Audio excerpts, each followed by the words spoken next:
So back in 2014, I was nominated to participate in Leadership Union organization, which is a Chamber of Commerce of Union County project, in which they bring in community leaders, business owners, and citizens. We were told one night that the four people at our table that we were paired with, we had to come up with a community project. Each group was had to come up with a project that they had to complete to be able to graduate the class.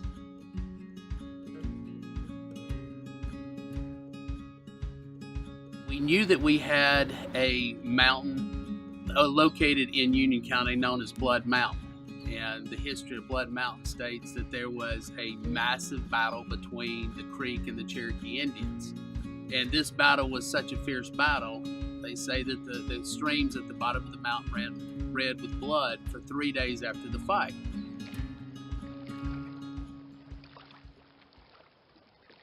Jim threw out the idea about doing something with Blood Mountain, maybe putting a plaque somewhere towards Blood Mountain in that area. And so that's kind of how it got started. So I got an appointment with the Forest Service and went to them, and I said, here's what we're doing. We're going to put a bronze plaque at the base of Blood Mountain to narrate, or to tell, if you will, the history of Blood Mountain. Long story short, it didn't happen. And I said, what didn't happen? They said, there was no Battle of Blood Mountain. One of the things we found out from one of the tribes was there was a fight between the Creek and Cherokee Indians. And it did happen. It just happened about 600 years later than the supposed Blood Mountain fight, and it happened about 2 hours west of Union County. We were still with our backs up against the wall. We had presented the project to the class. And all our other Leadership Union groups, the groups of four, as time went on, they all completed their little community project. And we were all excited about it, but we were still planning ours and still trying to figure out what we were going to do. My name is Kathy Tiger Garrett, a member of the Muskogee Creek Nation of Oklahoma. I've lived in Blairsville for the past 25 years, raised my children here, which are all enrolled tribal members of the Muskogee Creek Nation, and I work locally as a nurse and doing home health, and our office was in a little shopping center, and for whatever reason, I trust in the good Lord, and I felt led to go next door into an Edward Jones office. It was a Thursday afternoon. I was getting ready to go home, and my assistant came into my office about 4:30 in the afternoon and said, Jim, there's somebody you need to talk to. I waited a minute. He was there. He did see me and speak with me. Gave me about an hour spiel on investing, which was very good. But then afterwards, he said, "Okay, I've got to ask you." He said, "Are you part Native American?" And I told him I was. That I was a enrolled tribal member, and all my children were enrolled. They were all born and raised here. And I turned the screen of my computer around, and I turned on the PowerPoint, and I said, this is a project I'm working on. We are looking to honor the United Kituwa Band, the Cherokee Nation, the Eastern Band Cherokee Indians, the Muskogee Creek Nation. And he was hoping I'd get involved with that, but I had to pray about it, think about it, and I really felt led to go forward.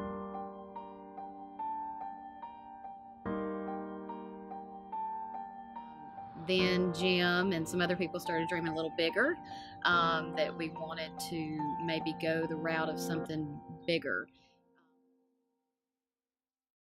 My name's Dan Horsechief. I'm Pawnee and Cherokee, and I'm a sculptor, painter.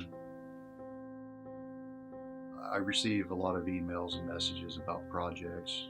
I looked into this one and got in contact with Jim, first by email and then by phone call.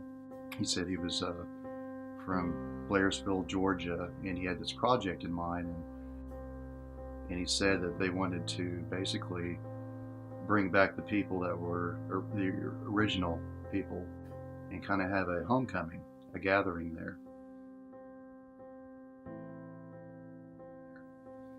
And he said to showcase it, he wanted to get a statue done, and that's where I came in. He said that he had seen my work online. And I remember sitting in my office one day, and I get a call from Daniel. He says, "Hey, Jim, how are you?" I said, "I'm great. How are you? How's the meeting?" He said, "Well, I'm standing in Meeks Park, Blairsville." Yeah, we just showed up. There was a event going on. My mother, she belongs to a historical group, and they were going to the Van House. I told my mother, "Hey, let's do both of these things." And we went out to the park. I called Kathy. I said, "Go to Meeks Park." She said, "I can't." I said, "Now." I said, "Daniel's in town." And I just listened, and I had my misgivings at first. The first thing you think about is why do these people want us back, and what's up their sleeve? What's the motive here? And he said, this place is different, but I don't see the connection between the nations in Blairsville. But the more I talked with him, I realized how knowledgeable he was. He had deep roots and legitimate, sincere feelings. The sincerity came out pretty quick. And his mom, Mary Adair, started grinning and said, I want to show y'all something. She goes off to the car. And she comes back with a booklet. She opens up the booklet, and it's a copy of the Treaty of 1817. Daniel recognized some names, and he said, that name, the Adair name, is that any kin? She said, that's your fourth great-grandfather. Daniel, your fourth great-grandfather was an old settler. And I came to believe that I was just thankful that he contacted me, because I thought that it was a good thing to do, that we needed a homecoming of some kind. And that's where my family's from, people's from, and it'd be good. I think it's probably about time that, we had something like this. So we started going around the community and looking at different places in the community. Where could this go? And it just hit me all at once. If you're going to change people's thinking, go to the children. Because children come into everything with an open mind.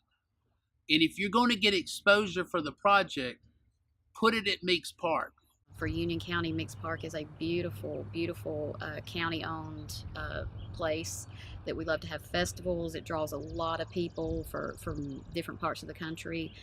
So I think it's in a great place that a lot of people are going to see it and find out more about it and about the project. So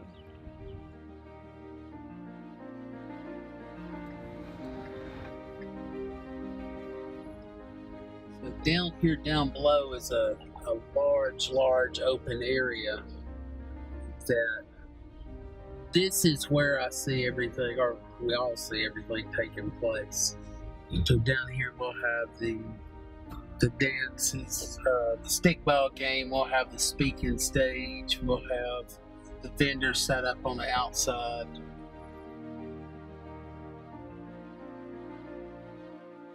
Kathy talks about this is bigger than we realized, and the closer we get to it, the more I realize how right she is on it. It's a resurgence. It's alive and well. We're alive and well. And we are still here.